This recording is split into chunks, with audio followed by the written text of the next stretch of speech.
और मुझसे कहने लगे कि वो मेरे लिए कुछ लाए हैं। वो एक बेबी मॉनिटर था, फैंसी वीडियो वाला। मैंने उनसे कहा कि लगता है मेरा रात में 3-3 बजे उठ के नर्सरी के चक्कर लगाना आपको परेशान करने लगा है। तो वो मुस्कुरा के कहने लगे, हाँ शायद थोड़ा थोड़ा, पर इस बेबी मॉनिटर की वजह से अब हम दोनों सुकून से सो पाएंगे। मैंने उस फैंसी बेबी मॉनिटर बॉक्स की तरफ देखा और कहा कि चलें ठीक है, ट्राई करके देखते हैं। उस रात हमने नर्सरी में बेबी मॉनिटर सेट कर दिया। उसके कैमरे को मैंने बेबी कॉट की तरफ पॉइंट करके मॉनिटर अपने बिस्तर की साइड टेबल पे रख दिया। अपने बेटे को वीडियो मॉनिटर पे सुकून से सोया हुआ देखते देखते मेरी आंख भी लग गई। उस आवाज़ से मैं घबरा के उठ गई। मैंने फ़ौरन मॉनिटर की तरफ देखा। मेरा बेटा जेम्स तो सुकून की नींद सोया हुआ था। उसे खैरियत से सोता हुआ देख के मैंने सुकून का सांस लिया और दोबारा सो गई। अगली रात जब मैं और जॉन सोने की तैयारी कर रहे थे तो मैंने जॉन से पूछा कि क्या उसने रात को वो अजीब सी आवाज़ सुनी थी जो जेम्स के कमरे में से आई थी। जॉन ने कहा कि कहीं ऐसा तो नहीं कि घर में दोबारा कोई चूहा घुस आया हो। मैंने जब ये बात सुनी तो जॉन से कहा कि मेरा ध्यान तो उस तरफ गया ही नहीं। हो सकता है ऐसा ही हो। मुझे आज रात जेम्स की नर्सरी में सो जाना चाहिए। पता नहीं, मुझे फिक्र हो रही है कि कहीं ऐसा ना हो कि कोई चूहा कॉट में ना घुस जाए। जॉन ने मुझसे कहा कि ऐसा भी क्या परेशान होना, तुम्हें मॉनिटर लाकर दे दिया है ना। पर मुझे तो तसल्ली नहीं हो रही थी, दिल नहीं मान रहा था मेरा। मुझे इतना परेशान देख के जॉन भड़क गया कि मैं ओवर रिएक्ट कर रही हूँ और बिला वजह एंग्शियस हो रही हूँ। वो मेरी एंग्जाइटी नहीं थी, मैं तो बस हमारे बच्चे के लिए फिक्रमंद हो रही थी।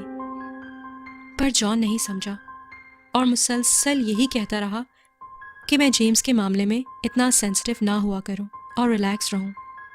इसी बात पे हम दोनों में थोड़ी सी बदमज़गी हो गई और आखिरकार मैंने बात को वहीं ख़त्म कर दिया और सो गई।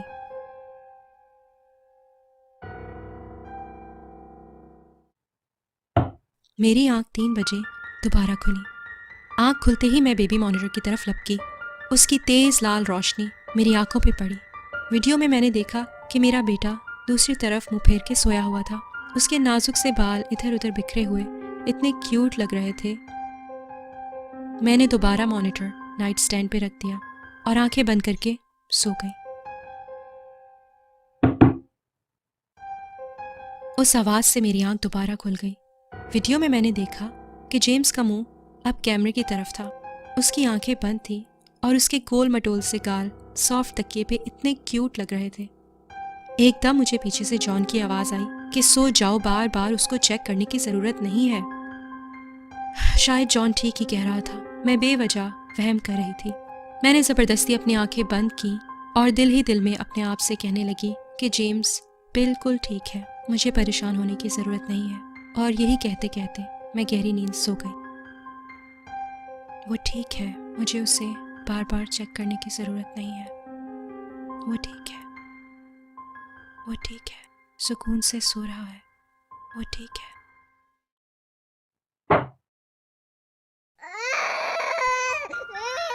जैसे ही जेम्स के रोने की आवाज़ आई, मेरी आंख एकदम से घबरा के खुली। जब मैंने मॉनिटर उठा के देखा तो जेम्स सुकून से उसी पोजीशन में सोया हुआ था।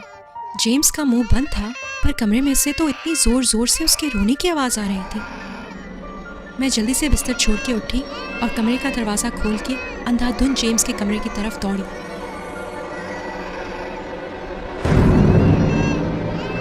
छोड़ो मेरे बच्चे को!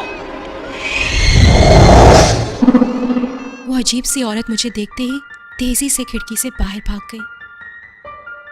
मैंने जेम्स को फौरन कॉट में से उठाया और कस के अपने सीने से लगा लिया।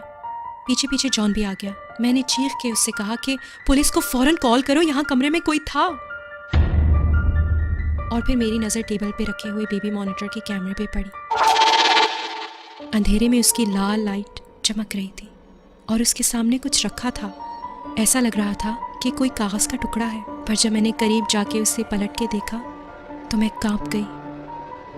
वो एक तस्वीर थी, मेरे बेटे की तस्वीर, सुकून से अपने कॉट में सोते हुए। बिल्कुल मत भूलें। Thank you so much everyone for supporting my channel. अगर आप मुझे इसी तरह सपोर्ट करते रहेंगे तो मैं नई से नई स्टोरीज आपके लिए लाती रहूँगी। तो मिलती हूँ नेक्स्ट टाइम एक और हॉरर स्टोरी के साथ। Until then, bye.